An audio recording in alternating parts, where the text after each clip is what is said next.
I don't know how many days I've spent here. The clock on the wall stopped being relevant to me after the first week. At first, I counted the hours, then the days. Now I just count the times someone walks through that wide door with the familiar creak of the hinges, hoping to see a familiar face, but it's never her. I'm in bed 3 of the geriatrics wing of the General Hospital in Puebla. I share the room with a lady who sleeps almost all day. She doesn't talk, doesn't move much, and now and then you can hear her silent cries. At first I tried to strike up a conversation with her, but soon I realized that in this place, silence reigns. I was brought here several weeks ago. It was my eldest daughter, Miriam. I was feeling unwell, as if a weight were pressing on my chest and my arms were numb. She, nervous, rushed me here. She said it wouldn't take long, that she just needed to go home for a change of clothes and my documents. I believed her. Of course I believed her. She's my daughter. During the first few days, she came to visit me. She brought orange juice, a clean robe, and even a small radio so I wouldn't feel alone. But then she disappeared, just like the steam that dissipates from the window at dawn. I asked the nurses and doctors about her. They all exchanged awkward smiles and avoided looking at me. They said, "She'll surely come tomorrow, Mrs. Luz." Or, "Sometimes she gets delayed, but she'll be here." But she doesn't come. No one comes. One day, I overheard 2 nurses chatting, thinking I was asleep. They said, "That's the lady they left over a month ago, right? No one has asked about her since then." I felt my stomach twist. It wasn't a nightmare. It was the truth. I had been forgotten. Breakfast arrives every day at 7. Warm eggs, tasteless bread, coffee that's almost flavorless. Lunch at noon, dinner at 6, and then silence. The hospital dozes, and I, with my eyes wide open in the dark, listen to the echo of my thoughts. I don't have my mobile phone. Miriam promised she would bring it to help me, but she never came back. I don't have my bag, my documents, nothing at all, just this blue robe and a blanket that smells of disinfectant. Sometimes I wonder what I did wrong when I stopped being important to my own daughter. I took care of her on my own when her father left. I worked in other people's houses, cleaning floors and washing clothes so I could study. I bought her school supplies, her uniforms, and every morning I would braid her hair before she went to school. I remember how her eyes sparkled when she received her first diploma. What a sense of pride I felt. I thought we had defied destiny, that my efforts hadn't been in vain, but now I have doubts. Maybe I was wrong. Perhaps I have always been a burden to her and never wanted to see it. There's a young nurse who sometimes sits and chats with me. His name is Peter. He has kind eyes like my son Ernest, who passed away 15 years ago. Peter doesn't say much, but he pays attention to me, and that's a true miracle in this place. Today I asked him, "Oh, do you think she will come back?" He took my hand, held it gently, and simply said, "Sometimes people get lost, Mrs. Luz, but that doesn't mean you're alone." I wanted to cry, but I held back. I have cried enough already.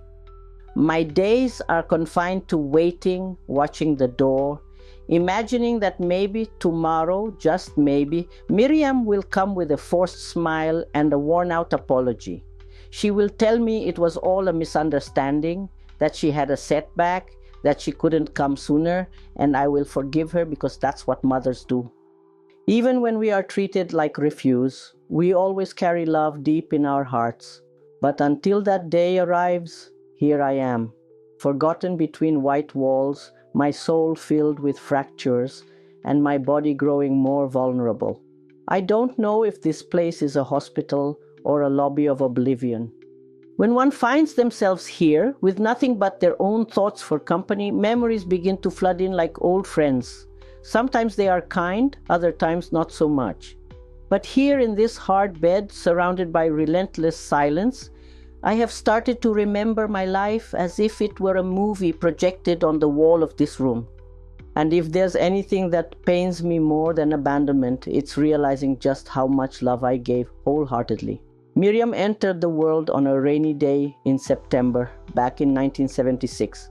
I was just 27 years old and full of immense hope. Her father, Manuel, was filled with happiness. He was a man of few words, but when she was born, tears streamed from his eyes. I had never seen him like that before. We lived in a small house in San Martin, Texmelucan, with a living room, one bedroom, and a kitchen that also served as a dining room. Although we didn't have much, we never lacked the essentials. Manuel worked as a truck driver and spent a lot of time away. I took care of everything: the house, our little girl, and the beans cooking on the comal. When Miriam started to take her first steps, I knew my life would never be the same. She was active and curious, always full of questions. Sometimes when money was tight, she would invent games with stones or dry leaves from the yard. I didn't want her to feel like she was missing out on anything, so I put effort into every detail. Her lunch wrapped in a napkin, the bows in her hair, and her uniform neatly pressed, all to show her how much I loved her. However, it wasn't all easy. When Miriam was 6 years old, Manuel didn't return from a trip to Monterrey. I was informed that he had had an accident on the road, that it was quick and he didn't suffer. I didn't cry right away. I was just in shock. I had a little one to take care of and a life to rebuild. I started working as a housekeeper in homes downtown. I would leave Miriam with my neighbor, Doña Maisie, who treated her like a grandmother. I woke up at 5 a.m. and returned home at night, but I never failed to give her a goodnight kiss or tell her a story before bed. I was both mother and father, and although sometimes I felt exhaustion consuming me, all I needed was to see her smile to regain my strength. When Miriam started middle school, I already had 3 different jobs. I cleaned a bakery in the mornings, an office in the afternoons, and on weekends I cleaned a large house in a neighborhood on the outskirts of town. I saved every penny. I didn't buy new clothes for years, but she never lacked for anything. I remember the day she expressed her desire to study medicine. She was 14 years old. She hugged me and said, "I'm going to be a doctor, Mom, so you won't have to work so hard anymore." I felt a lump in my throat. I stroked her hair and replied, "I will do whatever it takes for you to achieve that." And so I did. I sold the gold earrings Manuel had given me. I dedicated myself to making tamales on request. I washed other people's clothes. No sacrifice seemed too great. Miriam was my driving force, my reason for being, my everything. She got accepted into the Universidad Autónoma de Puebla. At the end of every month, I would send her a little box filled with cookies, toilet paper, some money hidden among the socks, and many letters. I always wrote, "Never forget where you come from, dear. Your mother is always waiting for you with love." Over time, her responses dwindled. She said she was busy, that she had exams, that there were shifts to cover. I always understood. I always did. I never complained. I felt proud seeing her in her white coat, with her identification badge hanging, and that confident stride through the halls of the university hospital, which made me feel that it had all been worth it. When she graduated, I cried like I never had before. I felt fulfilled. I thought I could relax a bit, that she would now take care of me, that life would finally reward me for what I had given. How naive I was. Then she met a man, got married, and had a daughter. Her life filled with responsibilities and more pressing priorities. Still, she would call me on Sundays, visit me at Christmas, bring gifts, hug me and say, "Mom, I don't know what I would do without you." But as the years went by, that voice began to fade, becoming less frequent, with less patience and more distance. I tried to understand, to justify her absence. That's how mothers are. We perceive the souls of our children even when they stop looking at us. Now, in this bed, I recall every moment of that past. The first time I saw her smile, her voice calling me Mommy from the school door, her face radiant with pride as she received her diploma. I never imagined that those bonds would be eternal, and yet here I am in a hospital, with memories as my only solace, and the painful certainty that at some point love ceased to be enough. You never forget the exact moment when your heart breaks. One can endure the routine, the distance, even temporary forgetfulness. But there comes a time when something fractures and never returns to the same. For me, that moment happened one ordinary afternoon when I understood that I was not a priority, not even a cause for concern. About 8 or 9 days had passed since Miriam took me to the hospital. The hospitalization was unexpected. A young doctor mentioned that it was necessary to run some tests because my symptoms could indicate something more serious. Miriam showed evident concern, always attentive. She squeezed my hand, promising me that she would come every day, that she was just going home to grab some clothes and let her husband know. I believed her. I always trusted her. For the first 3 days, she kept her word. She arrived in the afternoons with a small thermos of coffee or fresh juice. She talked to me about her daughter, my granddaughter Camille, who was sick with a fever. She told me she had to leave quickly to prepare dinner for her husband. She stayed for a little while, but I understood. I knew her life was hectic. On the 4th day, she didn't show up. I thought something must have happened. The next day, she arrived almost at 6 in the evening, with her cell phone in hand, answering messages. She kissed me on the forehead, left me some cookies, and rushed out, saying she had a work video call. I never saw her again. At first, I tried to calm myself down. She was probably busy. Surely Camille was still unwell. Something urgent must have come up at work, but as the days dragged on like old gum. I asked the hospital staff if anyone had been asking about me. The answer was always the same. No, Mrs. Luz, no one has called. I tried to request a phone to get in touch with her. The nurse on duty promised me she'd take care of it and speak with administration. However, in the end, nothing came my way. I began to feel invisible. One night I overheard a doctor talking to a colleague at the entrance of my room without realizing I was awake. They said that Mrs.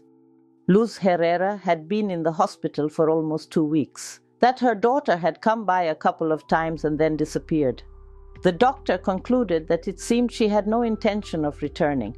That statement hit me like a bucket of cold water. I felt pressure in my chest, not from my health condition, but from the pain of the reality that was becoming evident. Something inside me refused to accept it. No, that can't be true. Miriam wouldn't do something like that. She's my daughter. I raised her with love, effort, and values. She wouldn't abandon me like this. But with each passing day, that hopeful voice grew weaker. Breakfast arrived, the afternoon faded, the hallway lights turned off, and my room's door remained closed. I felt humiliated. How can someone forget their mother in a hospital? How can one be so cruel? The hospital staff was doing their best. They provided me with my medications, helped me take small walks down the hallway, brought me an extra blanket on cold nights, but it just wasn't the same. There were no family members, no affection. It was just a procedure.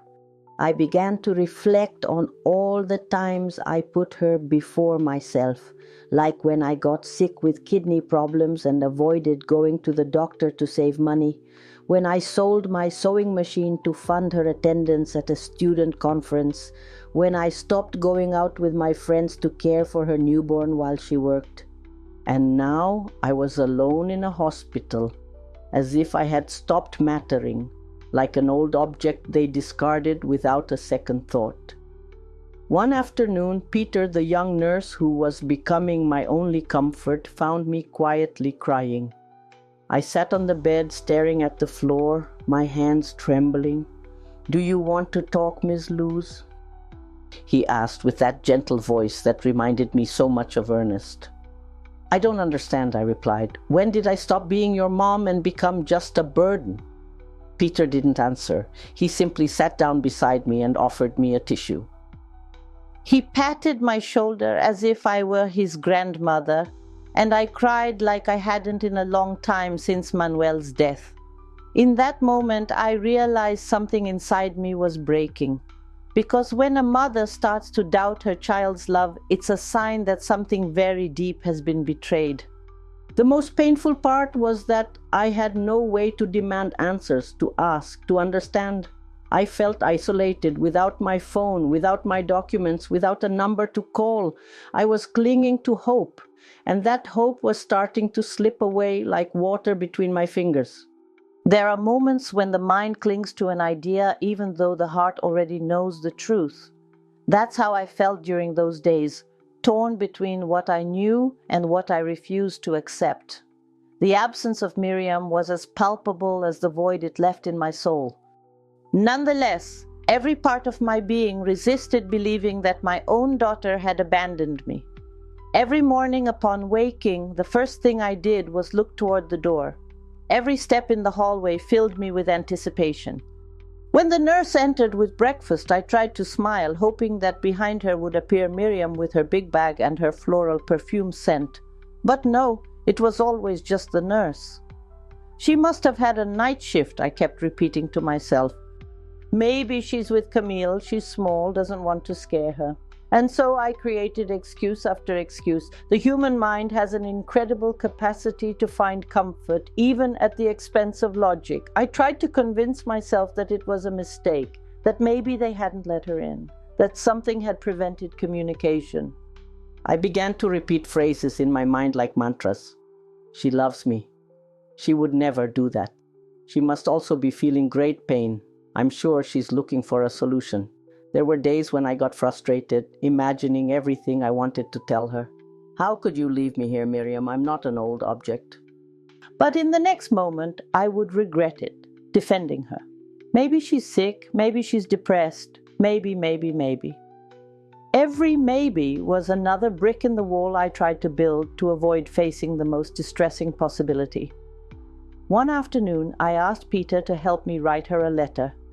I dictated it with a heavy heart, not knowing if she would receive it, but feeling the need to reach out to her. I expressed that I missed her, that I needed her, that I didn't care if she was busy. I just longed to hear her voice, to know she was okay. Peter promised me he would try to find a way to deliver it. I don't know if he succeeded. I never received a response. The nights were the worst. When everything fell silent, when the hospital became a gloomy place, I would close my eyes and imagine her voice.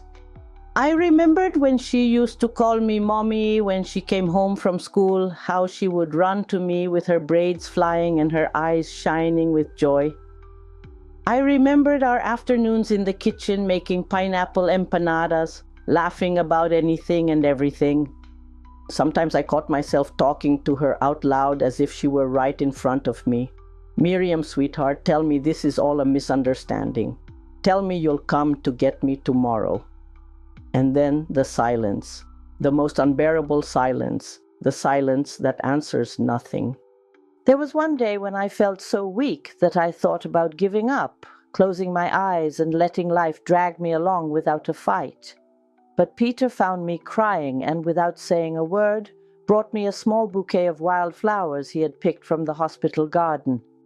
"So you don't forget that there is still beauty in this world, Miss Luz," he said to me. And then something inside me clung to that gesture, to that little show of humanity. I convinced myself again that Miriam would come, that there was still hope, that time hadn't run out. But as the days went by, that faith grew more fragile, thinner, like a rope worn down by the years. Resisting the acceptance of reality is a form of self-defense, though it also means a slow punishment. The more you cling to the illusion, the more painful the moment will be when you have to let it go. I wasn't ready to let go just yet. Loneliness has a sound. It's not an absolute silence, but a persistent murmur, like a faint whisper in your ear reminding you that you are alone, that no one will come to open that door, that no one cares about you. At first, it feels like sadness, then it transforms into a kind of resignation, and finally, it becomes a weight that settles in your chest and makes it hard to breathe calmly. I, Luz María Herrera, became part of the hospital furniture. One more bed, one more record, an elderly woman who no longer received visitors. The night nurse covered me with an extra blanket because she noticed I was trembling more inside than outside. Sometimes Peter would bring me a candy, a magazine, a good morning beautiful. But aside from that, nothing. My world was limited to the four walls of the room and the passing of people who didn't stop for me. Time took on a strange quality. I didn't know if it was Monday or Thursday, if it was hot or cold outside, if my granddaughter was still sick, if someone was looking for me. I had no access to a phone, to news, not even to a reliable clock. Sometimes a kind doctor would tell me the date, as if that were enough to keep me sane. But the soul withers when there's no one to share the day with. I remember one particular morning when the sunlight timidly filtered through the window. A young nurse, whom I barely knew, came in with a breakfast tray and with a quick smile said, "Happy birthday, Don Luz." I stayed silent. I hadn't noticed. It was my birthday. I felt something break inside me, not because I expected celebrations or cakes or balloons, but at least a simple phone call, "I love you." A sign that someone somewhere remembered my existence. There was nothing. The nurse must have noticed the expression on my face because she left the tray and walked out without further comments. I sat in front of the plate, a hard piece of bread, a cup of lukewarm coffee, and some bland scrambled eggs. It was the most bitter breakfast I had ever had. I cried silently, so much that I felt a deep pain in my chest. I hugged myself the way I used to with Miriam when I was a child, when I had a fever or nightmares. I whispered softly to myself, "Everything is okay, Mom. Everything is okay." But in reality, it wasn't. I began to talk to myself. I was surprised to find myself whispering memories, recipes, advice I would give to my daughter when she was young. I found myself searching for the voice of my late husband in the sounds of the hospital, or longing for Ernest, my missing son, to walk through the door with his broad smile. The mind, when it feels forgotten, begins to create its own worlds. Physical suffering cannot compare to that of the soul. My legs grew weak. My back ached from staying in the same position for so long. But the emptiness of feeling like you no longer belong to anyone, that cannot be cured by any medication. I heard other patients receiving visits, flowers, chocolates, grandchildren making noise in the hallways. I heard laughter. I only heard my own breathing. Sometimes I would get up and struggle to walk to the bathroom, just to see my face in the mirror and remind myself that I was still here, that I wasn't a ghost. Peter kept coming by, always with his shy smile, bringing little things like a napkin folded into the shape of a bird or a poem written on a notebook page. He told me not to worry, that my family might be going through something difficult, but I didn't know if I wanted to keep making excuses for them. I questioned whether I had done something wrong. Was I too demanding, too dependent? Had I not given them enough freedom? But deep down I knew I hadn't. I loved like only a mother can love, with dedication, with sacrifice, with unwavering faith. Loneliness led me to remember even the things I wanted to forget. The times when Miriam would get upset over trivial things, when she would ask for a little space, and when she would mention that she didn't have time to visit me. The signs were always there. I just chose to ignore them. One night, as the rain poured down heavily on the hospital roof, I sat on the edge of the bed and prayed. I didn't ask God for Miriam to come. I only begged for peace. I asked for strength to accept the truth, to forgive, even if it hurt, and to avoid becoming a resentful woman or a shadow of myself. Though I had been left feeling like a wreck, I knew my worth, and that, at the very least, could not be taken from me. After countless sleepless nights and meaningless dawns, there comes a moment when one stops expecting miracles. But sometimes life is capricious, and just when the spirit is about to fail, a small spark arises, faint but enough to reignite the heart. That light of hope arrived unexpectedly. A simple conversation with Peter, my loyal nurse, a young man who seemed like an angel in my life. That afternoon, while he helped me arrange my pillows, he noticed my mood was lower than usual. He offered to take me out to the little garden at the hospital. It had been weeks since I had seen the sun directly. I accepted. He draped a blanket over my shoulders, carefully pushed my wheelchair, and took me to the courtyard. The fresh air caressed my face like a long-lost embrace. I closed my eyes for a moment and took a deep breath. I felt the vibrant earth, the distant song of birds, and the whisper of the leaves. It was little, but it was something. Peter sat down next to me on a bench, holding a phone in his hands and watching me with a hint of shyness. Before speaking, he told me that Doña Luz wanted us to try to locate her family, even if it was through social media. Maybe we could find her granddaughter or some relative. At first, I hesitated. A part of me didn't want to face rejection again or relive the suffering. However, there was another part of me, the one that still cherished the image of Camille with her braids and sparkling eyes, that chose to say yes. I provided the few details I could remember. Miriam's full name, Camille's name, the neighborhood they lived in, and the name of the hospital where Miriam worked. Peter wrote everything down carefully and promised to do everything possible. In the following days, I felt different. Not better, but more awake, as if that decision had given me back a bit of control over my life. Every morning, I would ask if Peter had found any information. Though initially the answer was negative, I felt that I was not completely forgotten. One afternoon, he walked into the room with a smile he could not hide. "I think I found something, Doña Luz," he said. She took out her phone and showed me a Facebook account. "This young woman is her granddaughter." I looked at the photograph. She was a girl around 16 years old with long hair and a sweet smile, but she had the same eyes as Miriam. My heart skipped a beat. "Yes, that's Camille," I said, my voice trembling. "How is she? Where does she live?" Peter explained to me that the girl had been active on social media recently and that according to her profile, she now lived in Querétaro. On the contrary, there was no trace of Miriam, no new pictures or posts, as if she had vanished. Peter tried to send a message, carefully drafting. "Hello, Camille. My name is Peter, and I work at the hospital where your grandmother, Luz María Herrera, was treated. She wants to know about you. It's all right, but she misses you very much. Please contact us."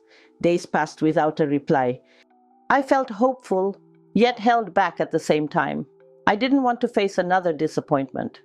But then, one morning, as I was quietly having breakfast, Peter burst into the room with his phone held high. "She responded," he said, excited. I asked him to read it.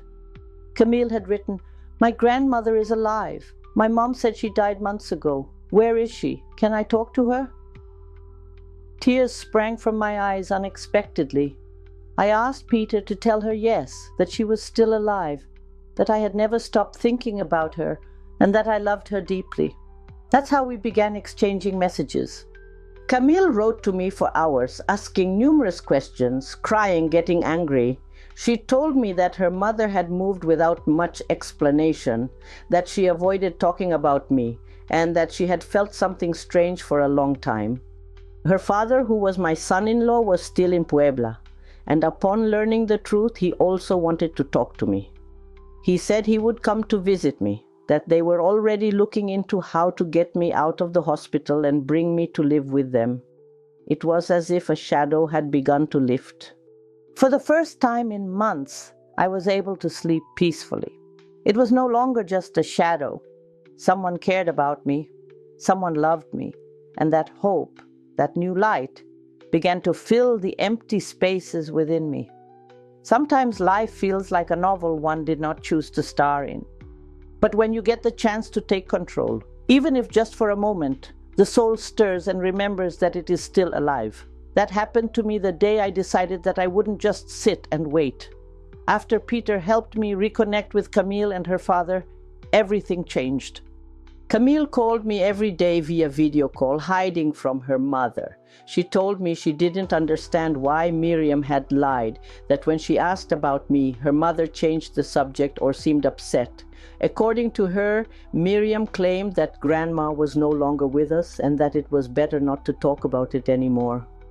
The anger I felt was new, different from the pain. It was a mix of indignation, sadness, and accumulated rage. That daughter I loved so much had the audacity to tell her own daughter that I was dead. What right did she have? Who granted her the authority to bury me alive? But that rage didn't drown me. It gave me strength to speak with the hospital directors, social workers, and anyone who could help me regain my identity, my belongings, and my voice. Peter was crucial. He accompanied me to every office, wrote letters, and made calls. Thanks to his support, we managed to get the hospital to start a special file to review my situation. They confirmed that there had been no contact with any family member for several months. What Miriam did was not only cruel, but also illegal. One of the most intense moments was when we received the news that Miriam had registered a false address on the admission form. No one could locate her. She didn't respond to emails or calls from the hospital. She had deleted her social media account and moved without leaving an official trace. But Camille, oh my Camille, that girl became my warrior. Fearlessly, she confronted her mother. She told her she knew the truth, that she had spoken to me. Miriam, as she later recounted to me, went pale and started stammering. She didn't know what to say. At first, she denied everything, but eventually broke down in tears and confessed that she couldn't take it anymore, that I was a burden, that the demands of work, family, and pressure were too much. Excuses. They were all excuses. I don't know what wounds Miriam carries inside her. I don't know if she felt alone, if she blamed me for anything, or if she never got over her father's death. All I know is that what she did has no justification, because a mother's abandonment leaves scars that don't heal easily. Camille and her father came to the hospital. They hugged me as if they wanted to piece together the broken parts of my soul. They brought me clean clothes, new documents, and above all, dignity. We spoke with social services, with psychologists, and with the management. We signed papers. For the first time, I felt like I was reclaiming my place in the world. Before I left, I asked for one last favor, to write a letter to Miriam, not to blame her or to hurt her, but to free my heart. I wrote it with trembling hands. Miriam, I am your mother, and even though I don't understand what you did, I don't hate you. It just hurts. It hurts to know that you erased me from your life as if I had no value. But I also want you to know that despite everything, I forgive you, because there is no room for resentment in a mother's heart. I'm leaving with Camille. I'm okay. I'm alive. I hope that at some point you find the peace you lack. Peter left the letter in the old hospital where Miriam used to work in case she passed by there. I don't know if she read it. I don't know if she cried, but I freed myself. The morning I left the hospital, the sun kissed my face like a promise. Camille took my hand and said to me, "You're not alone anymore, Grandma, I promise." And in that moment, I understood that sometimes family transforms, that love, when it's real, always finds its way back. As I left the hospital, I felt like I was waking up from a bad dream. The fresh air hit my face, and for the first time in months, my steps, although slow, had direction. Camille and her father helped me into the car. They hugged me as if they were afraid of losing me again, and I couldn't stop gazing out the window, trying to understand that I was now free, not only from the hospital, but from abandonment. The first days in the new house were a whirlwind of emotions. Camille had prepared a simple room for me, adorned with fresh flowers and a hand-woven blanket. On the wall, she hung a photograph of me when I was young, one of those that I thought no one would keep. I felt loved, seen, and remembered. Every morning, she brought me hot coffee and talked to me about school, her dreams, her fears. Little by little, our conversations built a bridge between generations. I told her how life used to be, how I met her grandfather, and how I raised her mother. Camille listened intently, as if each of my words was a treasure she refused to let slip away. And then the unexpected happened. One afternoon, while we were organizing some books on the shelf, Camille said to me, "Awe, Mom received your letter." I was left frozen. I didn't expect to hear that name again, not so soon. Camille lowered her voice and tears began to well up. At first, she resisted speaking, but then shared her fear with me. She said she didn't know how to face you, that she didn't believe she deserved your forgiveness. I didn't know how to respond. A part of me shut down while another trembled. "Did she tell you why she did it?" I asked, my voice shaking. Camille nodded. She mentioned that she was exhausted, felt trapped, and when you got sick, she thought she couldn't bear it all. That guilt and fear consumed her, and she decided to run away. I took a deep breath. Pain twisted in my chest like an old wound. Yet I also felt something unexpected, compassion. Not to justify her, but because I understood that we have all felt the urge to escape at some point. "And now, what does she plan to do?" I asked without looking at her. "She wants to see you but isn't sure if you'll reject her." I closed my eyes. Inside there was a storm. How do you react to someone who has treated you poorly and wants to come back? I spent several days thinking about it. Sometimes anger overwhelmed me, other times sadness. But one night, while Camille slept and I stitched quietly, I realized something. Forgiveness is not for the one who asks for it, but for the one who chooses to free themselves from the weight of pain.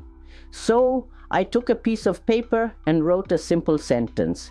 "If you choose to come, I'll be here not as before, but with an open heart." I handed it to Camille and didn't ask anything else. A week later, someone knocked on the door. Camille opened it. I peeked my head into the room, and there was Miriam, with the same expression she had as a child when she broke something and didn't know how to explain it. She had deep, dark circles under her eyes, and her face looked haggard. She said nothing, just slowly moved closer and knelt before me. "Mom," she murmured, "I don't deserve you to call me your daughter, but I'm here. If you let me, I want to ask for your forgiveness." I didn't embrace her. Not at that moment, but I held her cold, shaking hands and said, "Don't ask me to forget what happened. But if you are truly willing to heal, I am here for you, and for that girl I still carry in my memory." Miriam broke into tears, and for the first time, I sensed that the walls separating us began to give way. That day we didn't solve everything, nor did we the next day, but it was a start, and sometimes that's all it takes to mend what's been lost. There are pains that never completely fade away. No matter how much time passes, how many words are exchanged, or how many hugs are offered, the heart keeps those marks as reminders of what was, of what hurt, of what changed forever. However, over time, we learn that those scars don't have to determine the path we take. Since that afternoon Miriam re-entered my life, I have thought a lot about forgiveness, not as a destination, but as a process. Because forgiving doesn't mean erasing what happened, it means learning to live without it destroying you. Miriam and I began a new chapter, filled with awkward silences, evasive glances, and words stuck in our throats, but also filled with small gestures. A tea she made without being asked.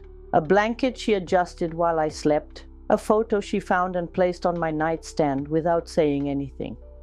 I noticed every detail. I spoke less than I held back, and I remembered all the moments I hugged her as a child, when she fell down, when she cried over trivial things, when the world felt too big, and I was her refuge. Now she seemed to look for that same comfort in me, but with the shyness of someone asking for permission to come home.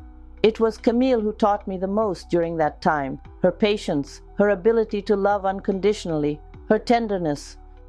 It was as if everything positive I tried to cultivate in Miriam, which time seemed to take away, had bloomed again in her daughter. Camille took care of me, listened to me, made me laugh, and when she noticed her mother restless or clumsy, she encouraged her with kindness.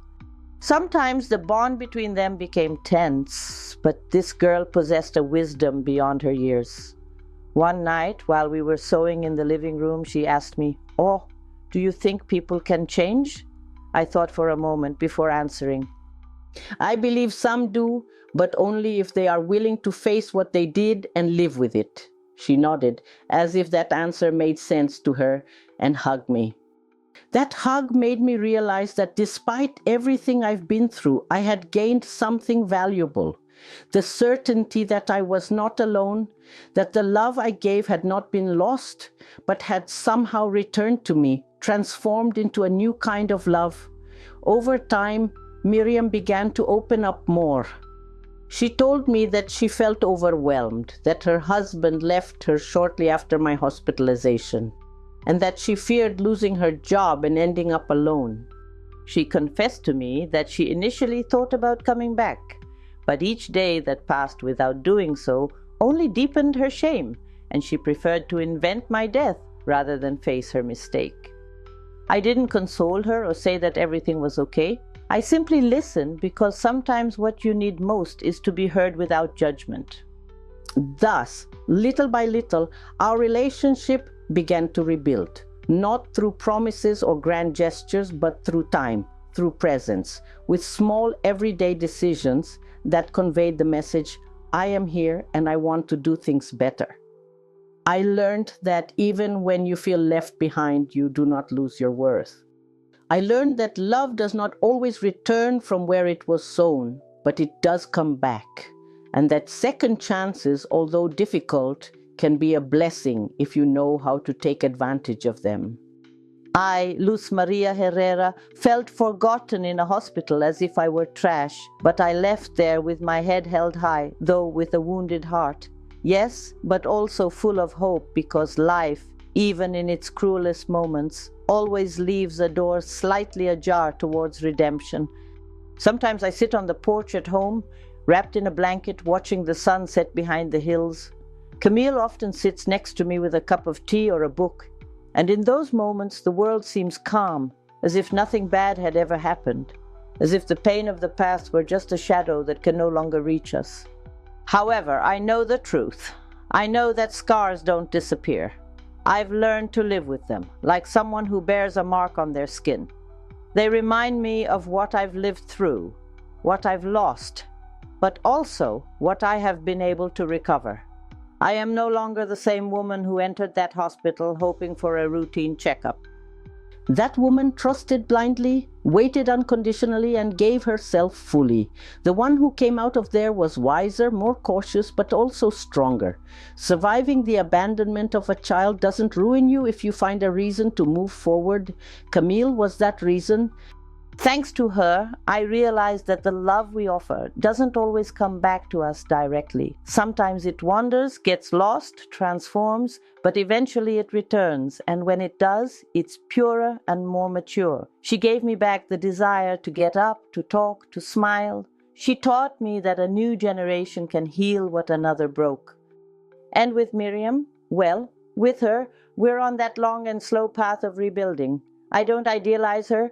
I don't see her the same way I used to. She's a woman with fears, mistakes, and guilt, but also with the courage to come back, to ask for forgiveness, and to try to make amends. I don't know if we'll ever be the way we were before, maybe not. But at least now, when she comes home, she looks me in the eyes, listens to me, and brings me flowers for no reason. And that is also a way to love. To all who are listening, I just want to share something from the depths of my heart, as a mother and as a woman. Don't forget your elders. Don't cast them aside like old objects. Don't distance yourselves when they start to speak more slowly or need help walking, because one day you'll reach this point too, and you'll realize that what really matters isn't money, success, or rushing around. What endures is the love we've given and the love we can still receive. I was forgotten in a hospital as if I were waste. But here I am, telling my story with a clean soul and a heart still burning.